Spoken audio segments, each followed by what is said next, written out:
Hey, Moline High School. Today's social emotional lesson is about finishing first semester strong. Today, we're going to first talk about scheduling for next year, some dates to go over what's coming up. We're going to talk about finals and the schedule for finals. And then finally, we're going to talk about transitioning to a new semester. Okay, so scheduling for next year. Okay. First, I want to let you know that there is a video available in each of the grade level Google Classrooms on how to complete course requests in Skyward. Juniors have already met with counselors, but if you have not met with your counselor yet and you are a junior, you're going to be called down individually so that you can finish your course requests. Sophomores are able to request in Skyward until the 18th, which is today, if you're watching this on January 18th. And freshmen will be able to request in Skyward from the 20th to the 27th. So, meeting with your counselors. The juniors met with their counselors last week. And like I said before, if you have not met with your counselor yet, you will be called down individually to meet with your counselor.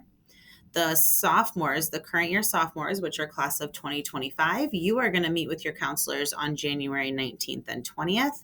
And the class of 2026, which are the current freshmen, you are going to meet with your counselors on February 2nd and 3rd. So, where you're going to go on January 19th, periods 5 through 7 will be during American history for sophomores. And on the 20th, periods 1 through 4 during American history. It's very important that you know which counselor you have so you know where to go. If your last name is between A and MOO, you have either Miss Garrity, Miss Borman, or Mrs. Hoffman, and we will be in the BPAC lobby. If your last name is MOP through Z, so the second half of the alphabet, you will go to the library to see Mrs. Murphy Flynn or Miss Stone. Also, if you do not have American history, your counselor will be calling you down individually to meet with you. Now, the freshmen on February 2nd and 3rd, we're going to be doing meeting with you during World Studies classes. So on February 2nd, it will be periods 1 through 4, and on February 3rd, it will be periods 5 through 7. The counselors will be in the same locations. All right, let's talk about finals. So here is the final schedule. On Wednesday, the 25th, there will be lunches served, and you will have a regular schedule for students periods 1 through 4. So it'll be not a regular Wednesday schedule, but a regular schedule. Regular periods 1 through 4 as on a regular day. Period 5 will not meet at all.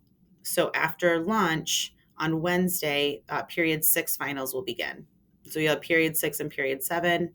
And then on Thursday and Friday, you can see those. Those are a little bit easier to read through. That Wednesday one just gets a little confusing because periods 1 through 4 will be a regular schedule for all students. So you just come normal. There are no finals going on periods 1 through 4 on Wednesday. Only students who are required to attend final exams will be counted absent if missing, and any student needing a place to wait for the start of an exam should report to the cafeteria per the spell schedule. You can't just hang out. You can't just roam around the building. You either need to be taking a final or waiting in the cafeteria. So I know there's been a lot of question about the attendance policy. I've been getting a lot of those, and I know the other counselors have as well. So the attendance incentive policy, a student may elect to be exempt from taking a cumulative written semester final exam if he or she meets the following requirements and has a grade of A, B, or C. So no more than 5 absences from the class, no more than 5 tardies in the class, and no more than 1 major referral from the classroom teacher. And if you have a D or an F, you are required to take the final exam, regardless of the absence, tardy, or discipline status. Absences are all absences, minus an in-building situation, like an in-building field trip, in-building type of situation. If you're absent for any reason, excused or unexcused, those count as absences from the class. Think of it as a loss of instruction time for being out of the building. Okay. Oh, one more thing I will say before we talk about the test taking tips, you have to talk to your teacher. It's the teacher's going to let you know if you have to take finals, and it's between you and the teacher. whether you're taking finals in that class. All right, let's talk about some finals test taking tips.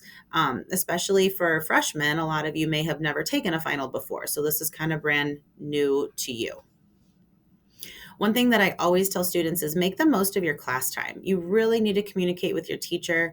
Use that class time wisely to figure out everything that you need to know. Like, don't waste your time in class. Don't spend all the time on your phone, all that good stuff. Make the most of your class time. Creating flashcards is a really excellent way that I've watched a lot of people study for finals. And that was a way that I did it also when I was in high school and college. I really liked flashcards because the more I wrote down on the flashcards, the more it kind of helped me remember coming back. Another thing to study, think about what's definitely, probably, or might be on the final. If you definitely know something's going to be on the final, obviously you need to study that. Then look at the stuff that probably will be on the final, and then finally what might be on the final. And I'm sure all of your teachers are amazing and have let you know what is going to be on the final so you know what to study for. Study with friends. Talking about it with other people is an excellent way to get the information in your head and to study. Find a good study spot with not a lot of distractions. Switch it up and take breaks. Switch subjects that you're studying for. Don't always just focus a whole big bunch of time on one subject. You can get yourself burnt out. And taking breaks helps too. Quiz yourself. That's a great way to help you study. And finally, teaching others. So if you're able to teach what you've learned to another person, then you know it really well. Okay, outside of the actual content, learning the content, there are these are 3 really good things to do for test taking. You have to eat healthy food. You need to eat before you go. You don't want your brain to be all sluggish and out there for not having any food in your stomach. You need to drink water and you need to get plenty of sleep. This is just common what you should do to keep your body healthy in order to just do school well and to take tests well. Okay, now we're going to talk about transitioning.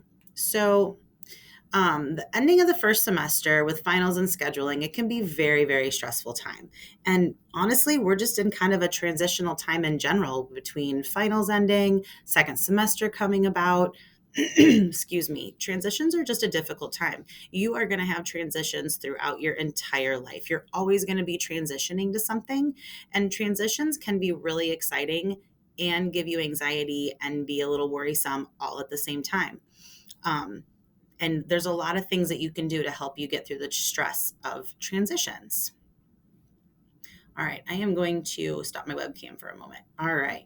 So, one of the big things that I always talk to kids about when you are feeling anxious or overwhelmed and needing some time to get through stuff is to practice mindfulness.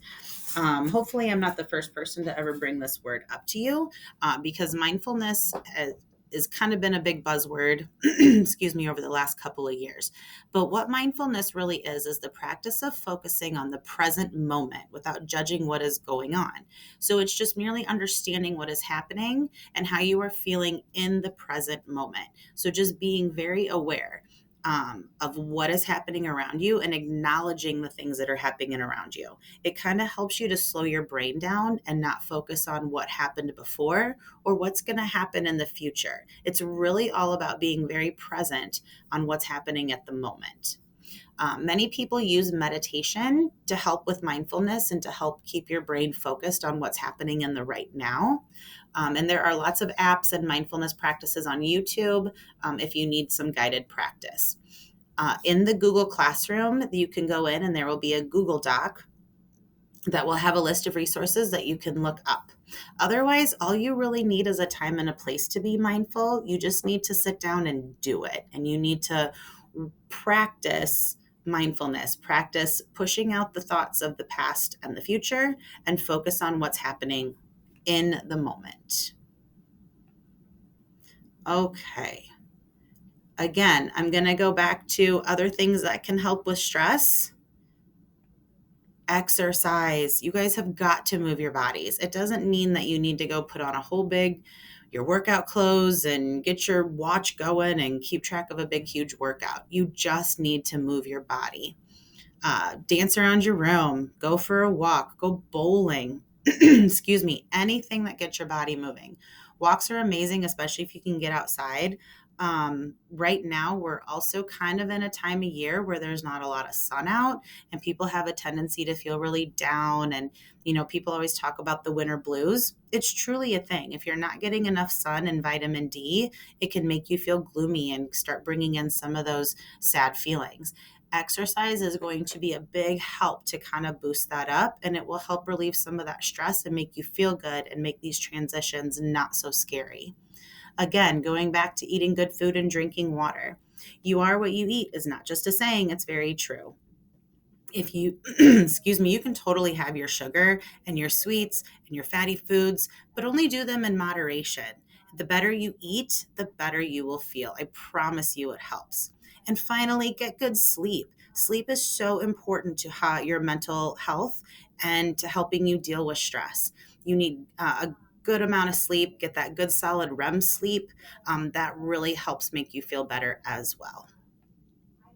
Okay, finally, the last thing that we're going to talk about here are find some things that you enjoy doing. Excuse me. Don't spend all your time focusing on all the stress of going on during a transition, but read a book if that's what you like to do. Talk to your friends, watch a funny movie. I always tell kids too, and adults too, if you're ever really feeling stressed out and down, don't watch that mega crime show or the Datelines or all that stuff, which I love those too. But if you need to watch something that's going to make you laugh and kind of bring about that happiness.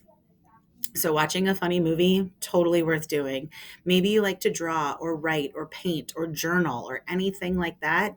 Just find something that kind of takes your mind off of what's going on now and gets out that stressfulness. Okay. So our activity for today, go into the Google Classroom. You can go to that resource document, look up some mindfulness techniques, or do some research on some of that you might want to try. Sophomores, if you haven't finished requesting classes, you could go into Skyward and look through the electives. You could go to the course catalog in the Google Classroom and see what electives are there. Or finally, if you've done all that or don't want to do the mindfulness one, you just can make a list of things that you can do to get through finals, or make a list of some things that you want to try to help you get through the stress of what's going on. All right, that is it for today. I hope you guys have a wonderful rest of your week. Good luck through finals next week. And all of you that are my students, I will see you soon for scheduling. Talk to you later, Moline. Bye bye.